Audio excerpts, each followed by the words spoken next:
Varicose veins కి సరైన చికిత్స కోసం సంప్రదించండి ఎవిస్ హాస్పిటల్.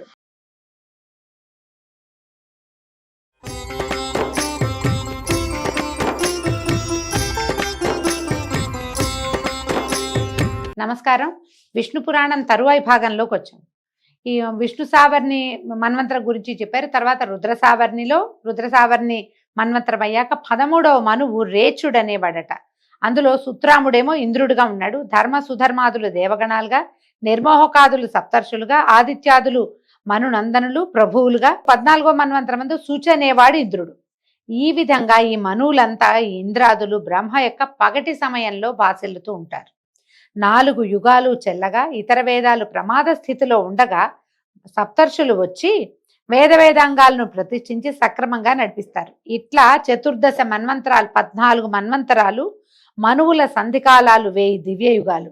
బ్రహ్మకి ఒక పగలైనట్టు లెక్కట. దీంతో ఇదే ప్రమాణంతో రాత్రి కూడా నడుస్తుంది. అప్పుడు పరమేశ్వరుడు బ్రహ్మరూపధరుడై జలధి యందు శేషశయ్యపై నిజమాయా మోహంతో సమస్త భూతాలను తనలోకి గ్రహించి యోగ నిద్రాముద్రితుడై ప్రభాత సమయం కాగానే మేల్కొని రాజసగుణంతో మళ్ళీ సృష్టి చేస్తాడు. మళ్ళీ మనువులు, మనుతనయులు, ఇంద్రాదులు, దేవతలు, ఈ విధంగా శ్రీహరి సాత్విక గుణ ప్రభావంతో జగాలని పరిపాలిస్తాడు. కృతయుగంలో శ్రీహరి కపిలాదుల రూపాలు ధరించి జీవలోకానికి జ్ఞానోపదేశం చేయటం, త్రేతాయుగంలో చక్రవర్తి రూపాలలో దుష్ట శిక్షణ శిష్టరక్షణ చేసి ధర్మాన్ని పరిపాలించటం, ద్వాపర యుగంలో వేదవ్యాసుడై వేదాల వ్యాప్తిని చేయడం పనిగా ఉండి కలియుగంలో కలికి అయి వేదశాస్త్ర మార్గాలకి ఆపదరానేకుండా కాపాడతాడు. ఇట్లాగా భూత భవిష్యత్ వర్తమాన కాలాత్ముడైన ఆ దేవుని అధీనమై ప్రపంచము విస్తరిల్లుతూ ఉంటుంది. ప్రతిసారి ఈ 4 రౌండ్లు తిరుగుతూనే ఉంటాయి. మన తర్వాత రౌండ్లో మళ్ళా కృతయుగం వచ్చేస్తుంది. దీనికి అడుగుతున్నాడు. అయితే ఇది చూడండి, ఎంత విశేషమైన ప్రశ్న అడిగాడు మైత్రేయుడు. ప్రతి ద్వాపర యుగంలోనూ శ్రీహరి వేదవ్యాస రూపంలో వేదశాఖల్ని విస్తరిస్తాడని, ధర్మశాస్త్రాలు ప్రతిష్ఠిస్తాడని చెప్పావు. చెల్లిపోయిన యుగాలంటే మన ముందున్న వాట్లలో ఎవరెవరు వేదవ్యాసులుగా ఉన్నారు, వేద విభాగాన్ని ఎలా చేశారు, ఆ శాఖలు ఏమిటి అని అడుగుతున్నాడు. మైత్రేయుని మాటలు విన్న పరాశరుడు చెప్పాడు, వేదానికి శాఖలు ఉపశాఖలు చాలా ఉన్నాయి. వాటిని వివరించి చెప్పడం ఆ 4 యుగాల వారికి కూడా సాధ్యం కాదు. కాబట్టి నేను కొంచెం సంక్షేపంగా విన్నాను, ఆ సంక్షిప్తమే చెప్తా. భూజనులకు తేజస్సు, వివేకము, ధైర్యము తక్కువగా ఉంటాయి. అందుకని అవి వారికి సంతృప్తిగా కలిగించడం కోసం పుండరీకాక్షుడు ఏం చేశాడట, ఏకరూపంగా ఉన్న వేదాన్ని 4గా విభజన చేశాడు. ఋజ్జగ సామ అథర్వాలని వాటికి పేరు. ఋగ్వేదము, యజుర్వేదము, సామవేదము, అథర్వవేదము, ఇవి 4 వాటి పేర్లు. వీటిని శాస్త్ర పురాణాది సంఖ్యలుగా 18 విద్యలుగా బ్రహ్మ మొదలు నా వరకు నా కొడుకైన కృష్ణద్వైపాయనుడు కూడా వేదవ్యాస రూపాలు ధరించి విస్తరింపజేశాం. ఈ లైన్ అంతా ఈయన ముందున్న వాళ్ళంతా తలా ఒక రూపము ధరించారు. ఒక్కొక్కసారి ఒక్కొక్కళ్ళు చొప్పున మేము చేశాం. ఇది ద్రోణపుత్రుడైన అశ్వత్థామ తర్వాత ద్వాపర యుగంలో వేదవ్యాసుడు అవుతాడట. ఇప్పుడు ఈ ద్రోణపుత్రుడైన అశ్వత్థామ చిరంజీవని ఇప్పటికీ జీవించే ఉన్నాడని మనం చెప్తున్నాం కదా, చెప్పుకుంటాం, మనకు తెలుసు. ఇదంతా ఉంటాడు ఈ యుగాంతం వరకు ఉండి అప్పటిదాకా తపస్సు చేసుకుని ఆయన తర్వాత ద్వాపరయుగం మళ్ళీ రాబోతుంది కదా.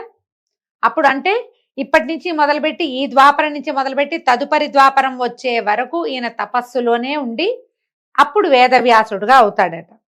ఇలాగా ఆయా మన్వంతరాల్లోనూ ఒక్కొక్కడు వైష్ణవాంశతోటి వేదవ్యాసుడై వేదాలను ఉద్ధరిస్తారు. నా కొడుకు కృష్ణద్వైపాయనుడు వైష్ణవ మహిమతో విరాజుల్లెత్తుండేవాడు. కాకపోతే ఇలాంటి కవిత్వ మహిమ అతనికి ఎట్లా వస్తుంది? మునుపు వాల్మీకి బ్రహ్మవాక్యను అనుసరించి రామాయణం 7 కాండలు 500 సర్గలతోటి 24,000 శ్లోకాలతోటి రచించాడు. ఇది ఎప్పుడు జరిగింది? మన ముందు ఉన్నటువంటి త్రేతాయుగంలో జరిగింది. అలాగే ఏం చేశాడు కృష్ణద్వైపాయనుడు? మహాభారతాన్ని హరివంశంతో సహా 100 పర్వాలు సపాదలక్ష గ్రంథంగా రచించి జగత్ ప్రసిద్ధం చేశాడు. అలాగ వేదవ్యాస వాల్మీకులు ఆది కవులు అయ్యారు. ముందేమో ఆదికవి వాల్మీకి అయితే ఇప్పుడు ఆదికవి వ్యాసుడు అనమాట. కృష్ణద్వైపాయనుడు ఏం చేశాడు? బ్రహ్మ నియోగంతో వేదాన్ని 4 భాగాలుగా చేసి ఋగ్వేదం పైలుడు, యజుర్వేదం వైశంపాయనుడు, సామవేదం జైమిని, అధర్వణ వేదం సుమంతుడు, పురాణ ఇతిహాసాలని రోమహర్షణ నందనుడైనటువంటి సూతుడు పఠించేలాగా నియమించాడు. వాళ్ళు వారి ప్రశిష్యుల చేత వాటిని చదివించక వారి పేరున 1000 శాఖలుగా ఇవి విస్తరించినాయట. పైలుడు ఏం చేశాడు, ఋగ్వేదాన్ని బోధాయనుడు మొదలైన శిష్యులతోటి చదివిస్తే వారి చేత అది సమగ్ర శాఖలుగా అయ్యింది.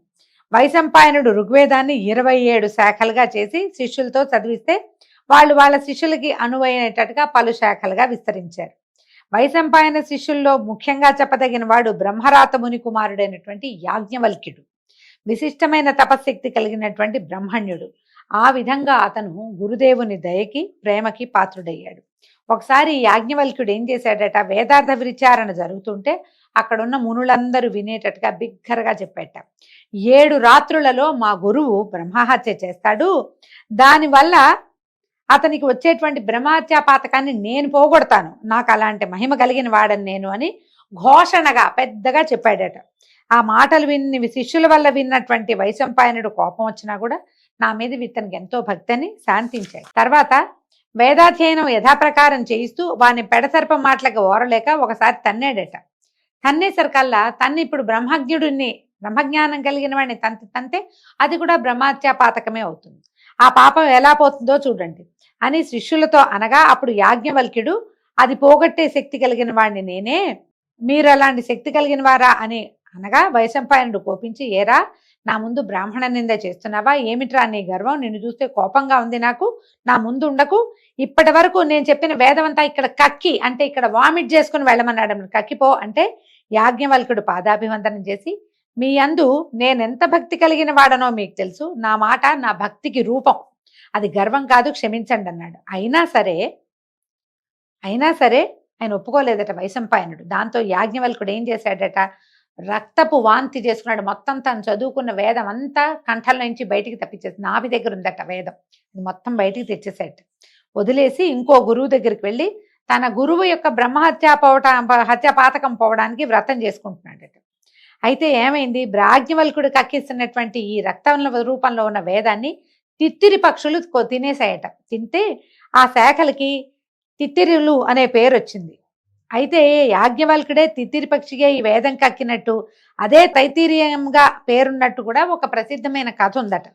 తిత్తిరి పక్షులు మింగితే ఇవి ఎట్లా బయటకు వచ్చినాయి అనేది కూడా మనం ప్రత్యేకంగా చెప్పుకోవాలి. ఇంకొక చోట ఎక్కడో మనకి ఇది కనపడుతుంది. దాంట్లో నుంచి వచ్చిందే తైతీరియోపనిషత్తు అని చాలా ప్రత్యేకమైన ఉపనిషత్తు కూడా ఉంది. తర్వాత యాజ్ఞవల్క్యుడు గురుని దోషం పోగొట్టి నిర్దిష్టమైన బుద్ధితో ప్రాణాయామం పాటిస్తూ తపశ్శక్తితో మహిమాత్ముడయ్యాడు. సకల వేదమయుడైనటువంటి సూర్యదేవుణ్ణి ఆరాధిస్తూ ఉండేవాడు. అప్పుడు ఏం చేశాడట, సూర్యుడు ఈ గుర్రం రూపంతో వచ్చి వరం కోరుకో నాయన అని యాజ్ఞవల్క్యుడిని అడిగితే, దేవా నా గురువెరగని యజుర్వేదాన్ని నాకు ప్రసాదించు అని అడిగితే సూర్యుడు కరుణతోటి శుక్ల యజుర్వేదాన్ని అతనికి తెలియజేశాడట. ఆ శుక్ల యజుర్వేదము 15 శాఖలయ్యి వాజి శాఖలుగా ప్రసిద్ధమైందిట. కణ్వాది మునులు ఆ వాజి శాఖల్ని అధ్యయనం చేశారు. జైమిని ముని తను నేర్చిన సామవేదం బహుశాఖలుగా చేసి శిష్యులతో చదివించాడు. అధర్వణ వేదాన్ని సుమంతుడు బహుసంహితలుగా రచించి తన శిష్యులతోటి ఆ వేదాన్ని ముక్కలు చేశాడనమాట. ఆయన వేరువేరు శిష్యులకి ఒక్కొక్క భాగాన్ని నేర్పించాడు. వేదవ్యాస శిష్యుడైనటువంటి సూతుడు పురాణాలని ఆఖ్యాన ఉపాఖ్యానాలతో తన శిష్యులైనటువంటి సుమతి, అగ్నివర్ణుడు, మిత్రుడు, శంఖపాలుడు, కృతవర్ణుడు, సావర్ణి అనే 6 తోటి చదివించాడు. సూతమహాముని వల్లే మనకి ఈ పురాణాలన్నీ బయటకు వచ్చినాయి. ఆయన శిష్యులకి చెప్తే శిష్యులు తమ ప్రశిష్యులకి అట్లా క్రమంగా వాళ్ళ శిష్యులకి అట్లా ఒకళ్ళ నోటి నుంచి ఒకళ్ళ నోటికి వచ్చి ఈ పురాణాలన్నీ రకరకాల ముక్కలుగా కొన్ని అటు ఇటు కలిసినట్టుగా కూడా కనపడతాయి. అవి బయటకు వచ్చినాయి అన్నమాట. బ్రహ్మాండము, వామనము, గారుడము, స్కందము, కూర్మము, భాగవతము, ఆగ్నేయము, మాత్స్యము, లైంగము, మార్కండేయము, కూర్మము, వైష్ణవము, శైవము, నారదీయము, భవిష్యత్ బ్రహ్మవైవర్త వారాహములని పురాణాలు 18. మనం మొట్టమొదటి చెప్పుకున్నాం. అనాపలింగ కూస్కాని పురాణాన్ని పృథక్ అని ఆ శ్లోకం ప్రకారమే చెప్తున్నారు. ఇవి సర్గ, ప్రతిసర్గ, వంశ, మన్వంతర, వంశాభిచరితాలనే 5 లక్షణాలు కలిగి ఉంటాయి. ఇప్పుడు నేను నీకు చెప్తోంది వైష్ణవ పురాణం. ఇది వేద సమ్మతమైనది. సకల భువన స్థితిగతులకు ఆధారభూతుడైన విష్ణుదేవునికి సంబంధించింది. సర్వలోక సమ్మాన్యము. వేదాలు 4, వేదాంగాలు 6. వేదాలకి అంగాలు ఉన్నాయండి. ఇవేమేమిటి? శిక్ష, వ్యాకరణము, ఛందస్సు, నిరుక్తము, జ్యోతిష్యము, కల్పము అని వీటికి వ్యవహారం. మనం వ్యాకరణం అంటే గ్రామర్ అని చెప్తాను చూడండి, వేదాంగం అది. అయితే జ్యోతిష్యం కూడా వేదాంగమే. కాబట్టి తప్పకుండా జ్యోతిష్యం నమ్మవలసిందే, అయితే అది పూర్తిగా అవదు అని ఒక చెప్తారు ఒక కొంతవరకు. కానీ జ్యోతిషం తప్పకుండా వేదాంగం కాబట్టి దాన్ని గౌరవించి తీరాలి. ఈ 6 కూడా ఏంటంటే, ఈ 6 మీమాంస, న్యాయశాస్త్రము, ధర్మశాస్త్రము, పురాణాలు కలిపి చతుర్దశ విద్యలు అయ్యాయిట. ఇలాగే ఆయుర్వేదము, ధనుర్వేదము, నీతి శాస్త్రము, అర్థశాస్త్రము కలిపి చతుర్దశ విద్యలు అయ్యాయని కూడా ఒక నిర్ణయం చెప్పబడుతుంది. ఇవి ఎవరు చెప్పాలి అంటే బ్రహ్మర్షులు, దేవర్షులు, రాజర్షులు వీటిని చెప్పడానికి అర్హత కలిగిన వారు ఉన్నారు. సరే, బాగుంది, ఇవి చాలా విశేషంగా ఉంది.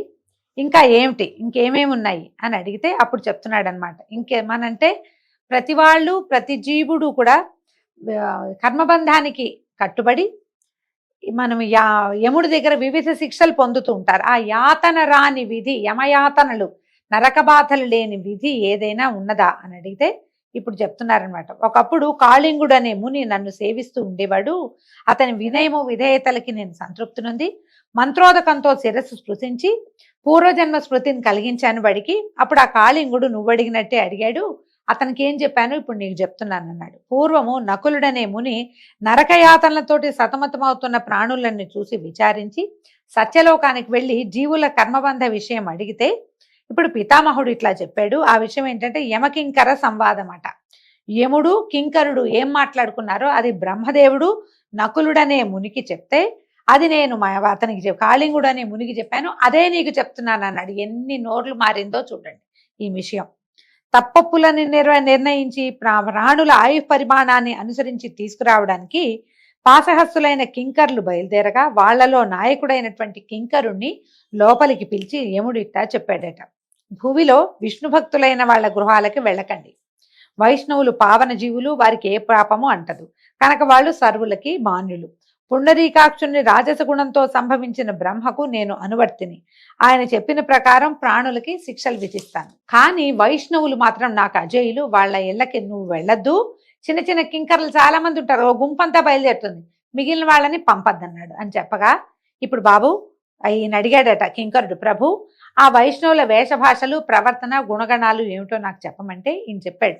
శత్రుమిత్రులందు సమబుద్ధి అయి నిజాచార వర్తనములను తప్పక ఆచరిస్తూ అల్పమైన అధికమైన పరద్రవ్య వాంఛలేని వాడే ప్రవర్తించేవాడు వైష్ణవుడు.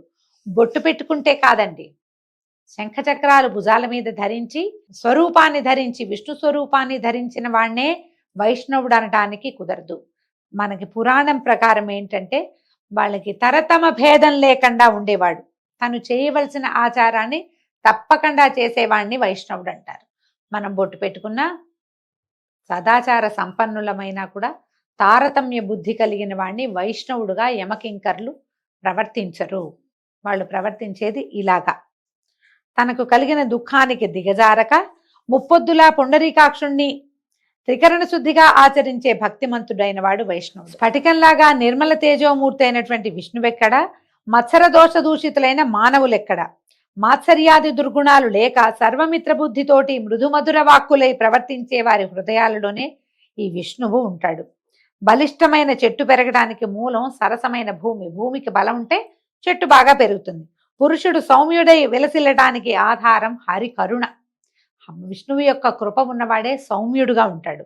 యమనియమాది యోగాభ్యాసాలు, పరధన పరకాంత పరాంగుఖులు, స్వపరభేద శూన్యులు, హరిపద సేవా నిరతులు అయిన వారి వద్దకు వెళ్ళొద్దు కింకరా, జాగ్రత్తగా ఉండు. శంఖచక్ర గదాభయహస్తుడైన వాసుదేవుణ్ణి ఆత్మయందు తలచేవారంటే మనం బెదిరిపోవాలి. సూర్యుడుంటే చీకటి ఉండదు కదా. హింస, పరుల సొమ్ము అపహరించడం, అసత్య నిష్ఠుర భాషణలు, ధర్మకర్మ దుష్కర్మాచరణము కలిగినటువంటి దుర్మతికి దామోదరుడు దూరంగా ఉంటారు. వాడు స్వరూపం ధరిస్తాడు కానీ భగవంతుడు వాడి యందు ఉండడు, ప్రవర్తించడు వాళ్ళ దగ్గర. దుష్టుడై అర్థకాంక్షతో ఆత్మీయుల అర్థమును అపహరించే వానిపై శ్రీహరి ఆగ్రహావేశంతో ఉంటాడు, తెలుసుకోమని భీష్ముడనే ఆ కింకర నాయకునకు చెప్పినట్టుగా నకుల మునికి బ్రహ్మదేవుడు చెప్పాడట. అదే నేను కాళింగుడికి చెప్పాను. అది విని ఆనందంతో కాళిందుడు వెళ్ళాడు, మైత్రేయ నాకు దేవభజన పరులకు యమదండన ఉండదు. ఎవరైతే నిత్యము హరినామస్మరణ చేస్తారో, ఏదో కష్టం వచ్చింది ఏం చేస్తాం, మన కర్మానుభవం అనుకోవాలి. సుఖం వచ్చింది నా వల్లే వచ్చింది, నేనే చేశా, నా వల్లే కుదిరింది, నేను నిన్న పూజ చేశాను కాబట్టి ఇవాళ బాగా జరిగింది, ఇలాంటి భావాలు కలిగి ఉండకూడదు. పూజ వల్ల ప్రతిఫలాన్ని ఆశించకూడదు. ఈ రకంగా ఉండేవాడిని నిజంగా వైష్ణవుడు అని చెప్తారు. అని చెప్పగా ఇప్పుడు మైత్రేయుడు అడుగుతున్నాడట, సంసారాన్ని జయించాలనే సంకల్పంతో దేవారాధన తత్పరులైనటువంటి వాళ్ళు ఎలాంటి ఫలితాన్ని పొందుతారు అంటే, ఇప్పుడు ఈయన చెప్తున్నాడు అనమాట. చాలా మంచి ప్రశ్న వేశావు. సగరుడనే ఇక్ష్వాక చక్రవర్తి ఇలాగే అడిగితే ఔరుడనే మునివర్యుడు చెప్పాడు. ఒకనాడట సగర చక్రవర్తి, ఈ సగరుడు ఎవరండి? మనకు తెలుసు, మనం ఇంతకుముందు కథల్లో విన్నాం కదా సగర చక్రవర్తి కథ. ఈయన కుమారులు వెళ్ళి కపిల మహర్షికి కోపం తెప్పించి పాతాళంలో బూడిద కుప్పలుగా మారిపోయారు. వాళ్ళకి ఉత్తమ గతులు కల్పించడానికి సగరుడి మునిమనవుడైన భగీరథుడు భూమి మీదకి గంగాదేవిని తీసుకొచ్చాడు. ఆ సగర చక్రవర్తి ఔరుని అడిగాడట, మహాత్మా, మాధవారాధన మహిమ ఏంటి? మాధవుణ్ణి ఆరాధించే వాళ్ళు ఎలాంటి ఫలితాన్ని పొందుతారు అంటే, అప్రమేయమైనది మాధవారాధన. ఐహిక జీవితాన్ని ఇంపుగా వెళ్ళించి అంతమందు పునరావృత్తి రహితమైన పరమపదాన్ని చేరతారు వీళ్ళు. జీవితం ఎలాగో గడపాల్సింది, గడిపిన తర్వాత అద్భుతమైన పరమపదాన్ని పొందుతారు. వీళ్ళు ఏం చేయాలి? భగవంతుడిని ఆరాధించాలంటే కులాచార ధర్మాల్ని సక్రమంగా పాటించాలి. ఆ వర్ణాశ్రమ ధర్మపరులైనటువంటి తన భక్తుల్నే శ్రీహరి ఆదరిస్తాడు, వాళ్ళ పూజా పునస్కారాలు స్వీకరిస్తాడు. యజ్ఞాదుల చేత జపింపదగిన వాడు శ్రీహరి, జపపరాయణుల చేత జపింపదగిన వాడు శ్రీహరి. శ్రీహరి సకల భూతమయుడు, అన్ని ప్రాణుల్లోనూ భగవంతుడు ఉంటాడు. పరధన కాక్ష, పరకాంత వ్యామోహము కలనైనా లేక, జీవహింస చేయక, ఎదుటివారిని ఏ దశలోనూ దూషించక ద్వేషించక, సాధుజనులకు కీడు చేయక, తనను ప్రేమించే వారిపై అలుగక, గురువుల యందు భక్తి కలిగి బ్రాహ్మణుల్ని సేవిస్తూ, తన పర భేదబుద్ధి లేక సర్వసమబుద్ధితోటి ప్రవర్తించే వారి పూజలని మాత్రమే శ్రీహరి స్వీకరిస్తాడు. అదే ముఖ్య విషయం మళ్ళీ చెప్తున్నాడు. సకల వర్ణాల వారు తమ ధర్మాలను సక్రమంగా ఆచరిస్తూ శ్రీహరిని పూజిస్తే ఆ భగవానుడు సంతుష్టుడై ఆ పూజని స్వీకరిస్తాడు. తద్వ్యతిరిక్తమైతే ఫలితము సున్నా, కేవలం పూజగా మాత్రమే మారిపోతుందట. సగరుడు ఇది విని కైమోడ్చి, అప్పుడు వర్ణాశ్రమ ధర్మాలు చెప్పమంటే ఇప్పుడు చెప్తున్నారు. వర్ణాశ్రమ ధర్మాలు ఏమిటి? చేయవలసినవి చేయరానివి తెలిసిన వాడే దానము సత్పాత్రునికి ఇస్తూ, దేవతార్చన నిత్యక్రియగా, అంటే చేయవలసిన పనిగా, కామ్యంగా కాదు, ఇది మనం చేయాలి కాబట్టి చేయటం అన్నమాట. భూతదయ కలిగిన వాడే అగ్నిహోమాదులు నిర్వర్తిస్తూ, వేదాధ్యయనము విడువక, కుటుంబ పోషణకై ధనకాంక్షతో యజ్ఞం చేయటము, జీతం పుచ్చుకుంటూ వేదం చెప్పటము అనేవి చేయకుండా, స్వవృత్తితో ఆర్జించిన వారి నుంచి విప్రుని వల్లనైనా సరే ధనం స్వీకరిస్తూ, సాధ్యమైనంత వరకు అన్ని ప్రాణులకు మంచిని చేయువాడై, రత్నాన్ని రాతిని సమమైన దృష్టితో చూస్తూ, ఋతుకాలమునందే ధర్మపత్తితో సమాగమం చేసే ధర్మబుద్ధి కలిగిన వాడు బ్రాహ్మణుడు. బ్రాహ్మణం యొక్క వర్ణం యొక్క ధర్మం ఈ పైన చెప్పబడినవేనట. అయితే క్షత్రియులకు కూడా ఒక ప్రత్యేక ధర్మం చెప్పారండి. యజ్ఞం చేయటం, వేదాధ్యయనం, దానం చేయటం, ధర్మంగా ప్రవర్తించటం, బ్రాహ్మణ భక్త కలిగి దుష్ట శిక్షణ శిష్టరక్షణ చేస్తూ, తన ఏలుబడిలో ఉన్న ప్రజలను తన పిల్లల్లాగా పోషిస్తూ, శాస్త్ర విజ్ఞానం కలిగి ధర్మార్థ కామాలని సక్రమంగా సాధిస్తూ ఉండటమే క్షత్రియ ధర్మం. రాజు అయిన వాడు ఇలా చేయాలట. తర్వాత బ్రాహ్మణ క్షత్రియ గౌరవము, వేదాధ్యయనము, సత్పాత్ర దానము, స్వకులాచార పాలన, పరధనాశ లేకుండటము, నిత్య నైమిత్తిక క్రియలను సక్రమంగా చేస్తూ ఉండటము, క్రయ విక్రయాలలో నిర్మల మనస్కుడై ప్రవర్తించటము, ధర్మ పద్ధతిలో అర్థాన్ని కూడబెడుతూ కృషి, వాణిజ్యము, పశుపాలన చేస్తూ ఉండటము వైశ్య ధర్మం. ఆ కాలంలో ఇలాంటి ధర్మాచరణే ఉండేదట. పై 3 జాతుల వారి యందు భక్తితో ప్రవర్తిస్తూ సేవించటము, కులాచారం తప్పక యోగ్యతను అనుసరించి దానం ఇవ్వటము, అందరి యందు మైత్రి కలిగి ఉండటము, పరనింద ఆత్మస్థుతి లేక ప్రవర్తిస్తూ ఉండటమే శూద్ర ధర్మమట. 4 ధర్మాల వాళ్ళు, అంటే 4 వర్ణాల వాళ్ళు ఎలాంటి ధర్మాచరణ చేయాలి అనేది ఇలా చెప్తున్నారు. మైత్రి, సత్యము, దయ, మంచితనము, వంచన చేయక రుచుమార్గాన నడవటము, పాత్ర మెరిగి ఇవ్వటము, సర్వభూత సమబుద్ధి, సత్వరజస్తమో గుణాలకు లొంగకుండా ఉండటము, శాంత గుణము, ఇవి 4 జాతులకు ఉండవలసిన ముఖ్య ధర్మ గుణాలు. ఎంత దురాశ కలిగినా, ఎంత కీడు కలిగినా, ఎలాంటి ఆటంకాలు వచ్చినా తమ కులాచార ధర్మాలు తప్పక ప్రవర్తించాలని బ్రహ్మవాక్కు అని చెప్పి ఇప్పుడు ఆశ్రమ ధర్మాలు చెప్తున్నారు. వర్ణాశ్రమ ధర్మము అంటాం కదా, ఏ ఆశ్రమంలో ఉన్న వాళ్ళు ఏం చేయాలి అనేది మనం రేపటి పారాయణలో తెలుసుకుందామండి. అంతవరకు సెలవు. నమస్కారం.